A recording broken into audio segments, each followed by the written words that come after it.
नमस्कार, स्वागत है study with Ravi YouTube channel में। आज Hindi TGT, PGT, LT grade, DSSB सभी परीक्षाओं के लिए 1000 प्रश्नों की श्रृंखला का भाग 4 लेकर आया हूं, जो बहुत महत्वपूर्ण प्रश्न हैं। तो प्लीज़ वीडियो को लाइक करें, शेयर करें और चैनल को सब्सक्राइब ज़रूर करें। तो चलिए शुरू करते हैं। पहला प्रश्न है आज का,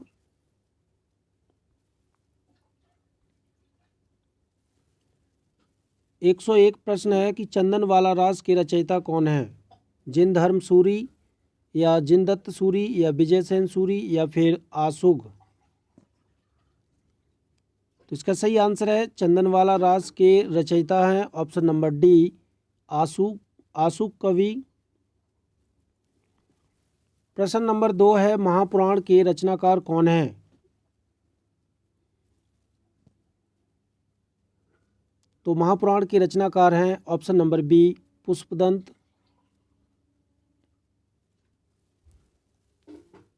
प्रश्न नंबर 3 है, इनमें से कौन सा ग्रंथ लौकिक चरित्र काव्य माना जाता है?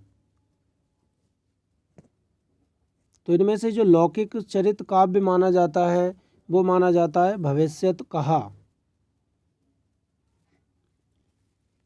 प्रश्न नंबर 104, आदिकाल में किन ग्रंथों की प्रधानता रही है?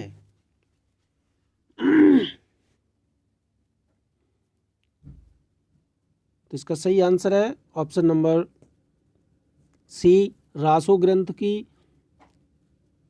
आदिकाल में प्रधानता रही। प्रश्न नंबर 105, भाषा निबंध मति मंजुल मातनोति किस कवि द्वारा रचित श्लोक का अंश है? तो भाषा निबंध मति मंजुल मातनोति, ये जो श्लोक है ये है ऑप्शन नंबर सी, तुलसीदास।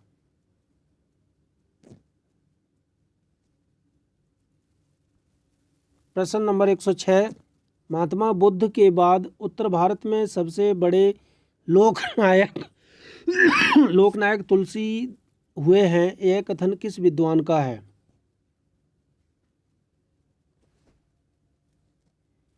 तो ये कथन है option number A, Ramchandra Shukla का।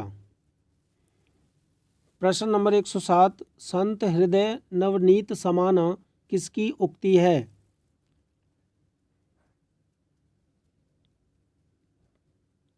तो संत हृदय नवनीत समाना ये है तुलसीदास की पंक्ति।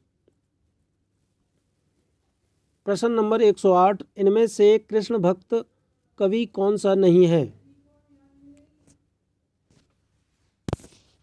तो इनमें से जो तुलसीदास हैं ये कृष्ण भक्त कवि नहीं है, ये राम भक्ति शाखा के कवि हैं।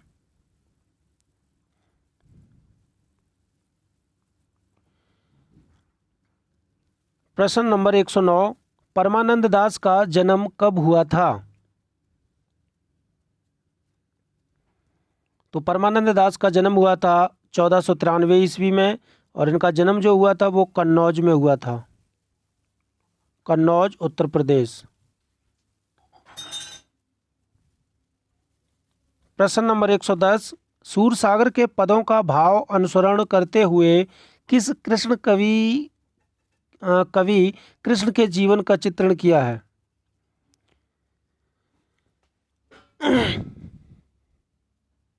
तो इसका सही आंसर है ऑप्शन नंबर ए, ब्रजवासी दास। प्रश्न नंबर 111, उज्ज्वल नीलमणि के रचयिता कौन है? तो इसका सही आंसर है ऑप्शन नंबर ए, रूप गोस्वामी।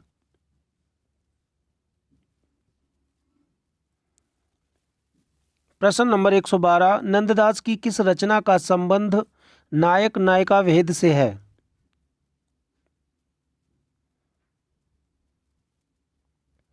तो ये है ऑप्शन नंबर बी, रसमंजरी का। और इसका जो प्रकाशन वर्ष है ये दोहा चौपाई में रचित रचना है।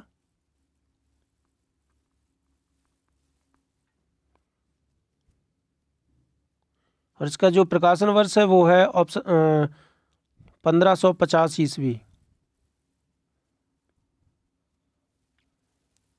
प्रश्न नंबर 113, अष्टछाप के कवियों में प्रथम नियुक्त कीर्तनकार कवि कौन थे?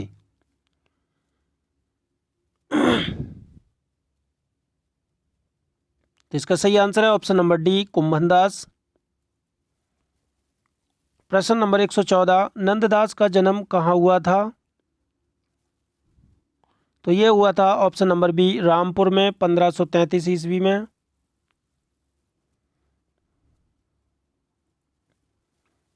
प्रश्न नंबर 115, जुगलमान चरित नामक ग्रंथ के लेखक कौन हैं? तो जुगलमान चरित जो ग्रंथ है, रचना है, इसके लेखक हैं ऑप्शन नंबर बी, कृष्णदास। प्रश्न नंबर 116, भ्रमर गीत का वैशिष्ट्य क्या है? तो भ्रमर गीत का वैशिष्ट्य है ऑप्शन नंबर बी, उपालंभ काव्य में उद्धव गोपी संवाद। प्रश्न नंबर 117, सूरदास कृष्ण भक्ति के किस संप्रदाय में दीक्षित थे?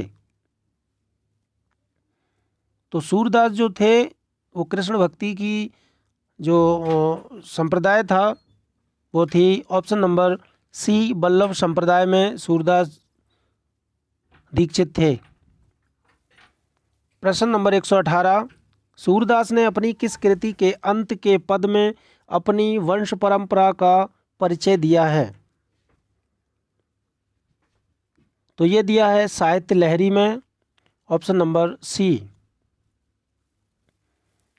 प्रश्न नंबर 119, सूरसागर किस भाषा में लिखा गया है? तो सूरसागर की जो भाषा है वो है ऑप्शन नंबर ए, ब्रज भाषा।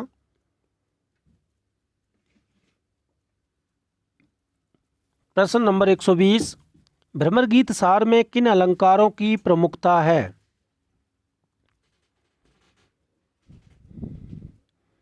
तो भ्रमर गीत में जो है वो सादृश्य मूलक अलंकार की प्रमुखता है। प्रश्न नंबर 121, हरिदासी संप्रदाय के राधा कृष्ण हैं। तो हरिदासी संप्रदाय के राधा कृष्ण जो हैं वो लोक निरपेक्ष हैं, option number B is right answer. प्रश्न नंबर 122, मेरे नैना बिरह की बेल भई पंक्ति के रचयिता कौन है? तो मेरे नैना बिरह की बेल भई इस पंक्ति के लेखक हैं ऑप्शन नंबर डी, सूरदास। प्रश्न नंबर 123, अहिंसावाद और प्रवृत्तिवाद किस संप्रदाय की देन है? तो अहिंसावाद और प्रवृत्तिवाद जो देन है वो है ऑप्शन नंबर सी, वैष्णव संप्रदाय की। प्रश्न नंबर 124, अगुनहि सगुनहि नहीं कुछ कछु भेदा पंक्ति किसकी है? तो अगुनहि सगुनहि नहीं कछु भेदा ये पंक्ति है ऑप्शन नंबर ए, तुलसीदास की।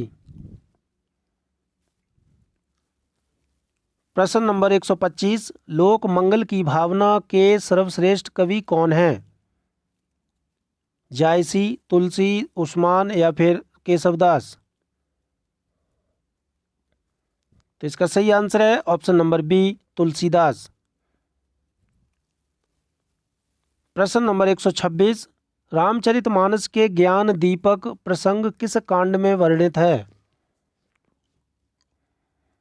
तो रामचरितमानस के ज्ञान दीपक प्रसंग जो वर्णित है वो है ऑप्शन नंबर ए, उत्तरकांड में।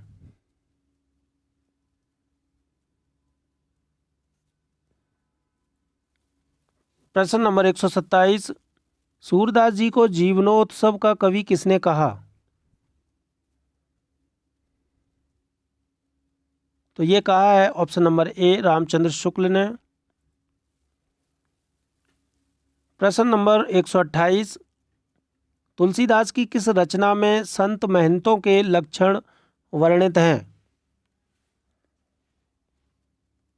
तो संत महंतों के लक्षण वर्णित हैं वो हैं वैराग्य संदीपनी में। प्रश्न नंबर 129, राम और सीता के विवाह के अवसर पर किस कवि ने मिथिला की स्त्रियों से नारी गीत गवाया है? तो ये गवाया है ऑप्शन नंबर सी केशवदास ने।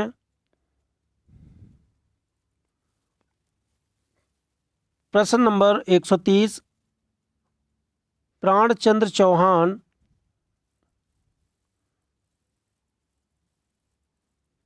चौहान का संबंध भक्ति की किस शाखा से है?